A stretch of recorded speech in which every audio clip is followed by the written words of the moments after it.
enabled me to go to spend a lot of time preparing what ended up being a 100-page document. And that was the kind of basis. And then I sent it to Slavoj, and he knows his material so well that I only need to say to you, this is how it's very efficient specifically. If I say something like, Slavoj, what about the neighbour, this, that, and then you'll go, okay, just give me 2 minutes. And then you can immediately link all those ideas, have all of the examples, and also play with it spontaneously in the moment. I mean, that's also crucial for me, is that nearly all of this is constructed from the material that comes from the shooting. So it's not like I'm able to sort of, squeeze it into some shape with a lot of voiceover afterwards. It's formed from the material, which, is almost like I'm left after the 10 days of shooting with all this sort of, just this material. And Slavoj goes on all different tangents, and there's masses of ways to put it together.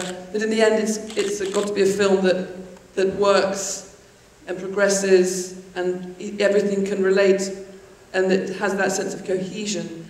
And the last film I made, I put the structure of it together, like really in the last phase of the edit. In this, I had to keep building it really in one line, because otherwise I knew the place that I wanted to get to. So I had to sort of find my way there through all the material. And there are things there's so much that's not in there. How much material did you have? I mean, how much raw Zizek were you starting with? I never know how to quantify it in terms of hours or, I don't think it was probably about, I don't know, maybe about 20 hours. Slavoj, how do you find, is the process of making a film like this, do you feel like an actor when you're doing it? I feel extremely stupid. I really mean it. You know why? This is meant in a friendly way, but one of my definitions of hell is I speak and I improvise, so it takes energy for 20 minutes. And then Sophie said, Slavoj, that was excellent. Just that was something wrong with the light. I love the way it's always something wrong in the background. Yeah, not in the, not me, okay, yeah. No, but quite seriously, first let me state something categorically. The work was her. All the material that you mentioned, I'm too lazy to write it. These were clips, passages from my manuscript. You've already made it all, it's all come. Yeah, no, what I mean is, nonetheless, I just went there, wherever we did the shooting, a little bit in LA, then in Dublin, and improvised on different topics. But all the gigantic work of going through, having an idea of how it will all vaguely look together, it's all her work. But for me it's not work, it's just an incredible opportunity to think and push your... My God, now you sound like you kind of properly, you want to get the upbeat ethical lecture. It's not really work, it helped me so much to understand the work. But it takes amazing energy, but it's not, many people's working life doesn't involve this kind of, this creative experience. No, second thing, this is, but let's agree on this, this was nice. We often had debates, but very interesting ones where roles were almost exchanged, like you were usually pressing me, why don't we develop this theoretical point and so on. And my reaction was, what I can see, you were more a scenario writer or thinker's reaction, mine was more movie makers. My problem was always, yes, but we have only maximum 5 minutes for the entire scene.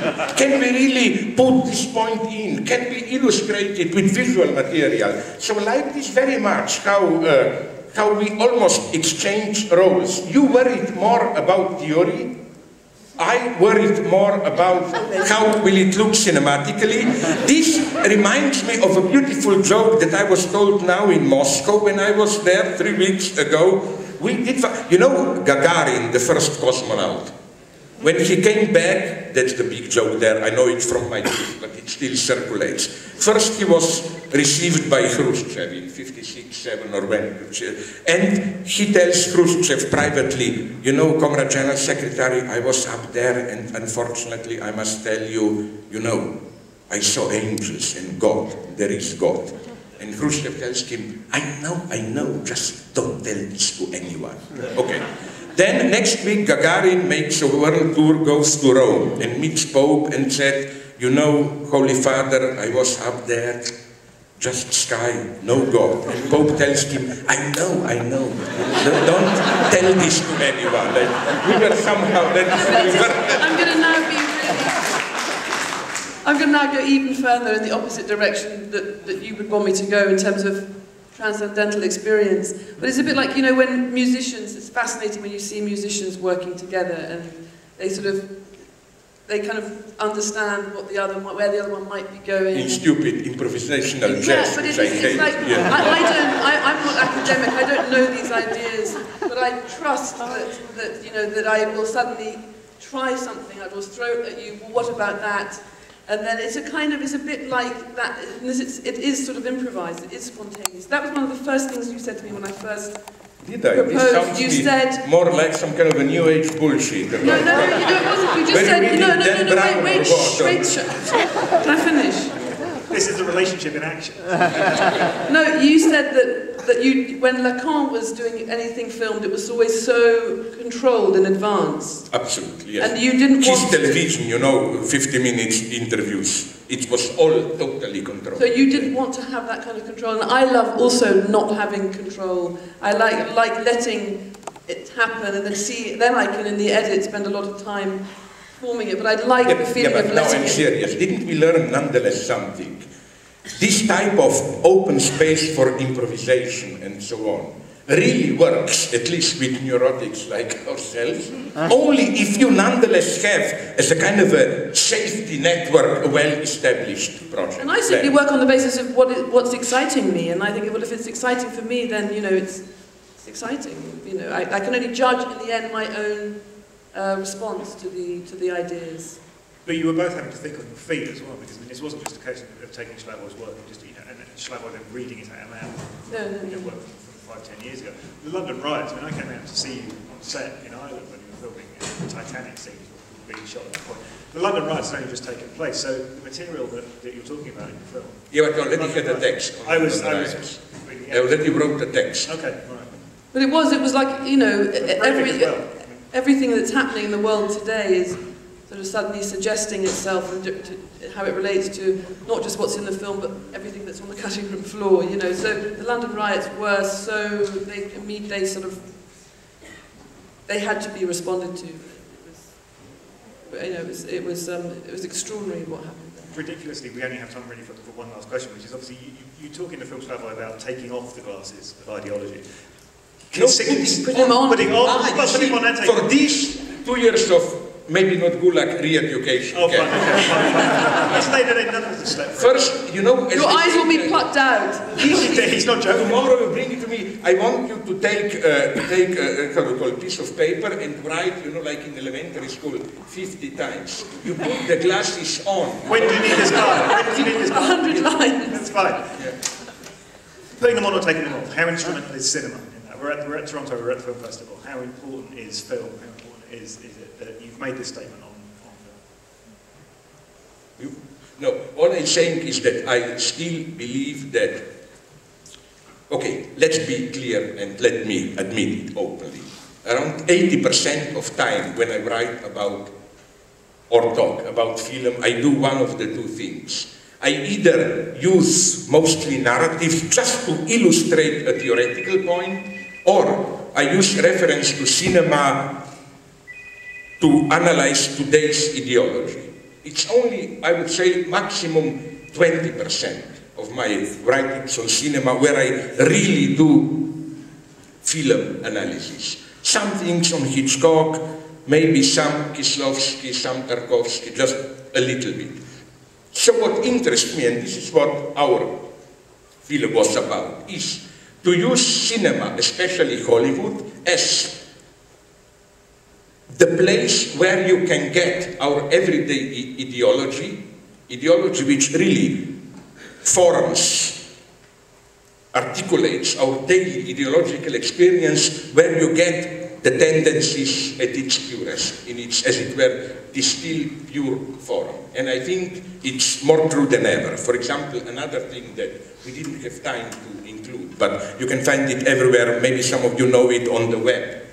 I did recently an analysis of the last Batman, Dark Knight Rises, where I think, again, it's such a clear example of a liberal reappropriation of Occupy Wall Street and so on and so on. But in a more ambiguous way. What really, I hope you saw the film, what really fascinated me in Batman Rises is that although it attacks the idea, presenting it in a ridiculously falsified way, but nonetheless, basically it's a film about, well, that's the title of my text, Dictatorship of the Proletariat in Gotham City on Manhattan. And what interests me is how, in spite of all the liberal falsification and so on, it is as if there are positive traces of this idea.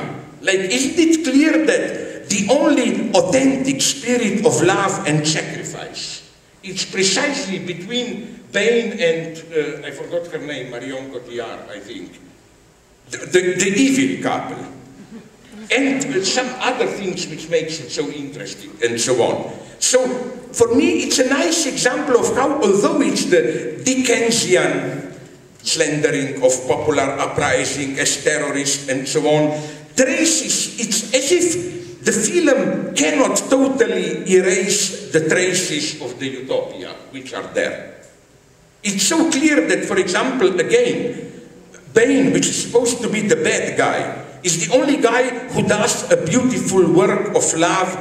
You remember in that flashback scene, risking his life, getting his face mutilated by shaving the young girl, and so on and so on. It's a nice example of how what Frederick Jameson would have called coexistence of utopia and reactionary ideology within the same film. It's again an example of how ideology works. And did we use in the film, another example if you want a clear one, did we use in the film or not King's speech and this is, for if you don't think we are in ideology, the previous Oscars. I cut the material, but then it didn't have a place in the film. King's speech and Black Swan. Can you even imagine a more brutal ideology? What's the message of King's speech? It's the most direct reassertion of patriarchal authority. For me, King, at the beginning of the film, is a good, normal guy, not yet king. He stutters. Why? Because he finds all the ritual of being a king simply stupid. And I think the function of the Australian guy, that's the irony, Republican, is to make the king stupid enough so that he will be able to play properly the role. You remember the crucial scene where at the end, Jeffrey Howe, his Australian teacher, sits on a chair and the king shouts at him, "How dare you sit there?" He says, "Why not?" The king says, "Because this is my chair and by divine right, I am a king." In other words, he is already nuts. He believes in And then Jeffrey Rush tells him, "Okay, now I succeeded." It's a very sad story of how a guy who is too intelligent to be a king, he knows this is all bullshit, is rendered stupid enough to become a king. Black Swan, even nastier. Did you know? I'm getting this. Okay, no. Cut your head, not mine. Did you know this? What did I do? I'm just Did you notice, just briefly, what happens in Black Swan? It mobilizes this most reactionary myth, which is that men can have their job and private life. A woman has to choose. If you follow your career too fanatically, in this case ballet dancing, usually it's a singer, you will succeed, but the price will be death. It's this old anti-feminist... Cinema loves to kill women off. Sorry? Cinema loves to kill women off. Women are always being... No, but I'm a hypocrite. I prefer that women kill themselves and I can then sincerely sympathize.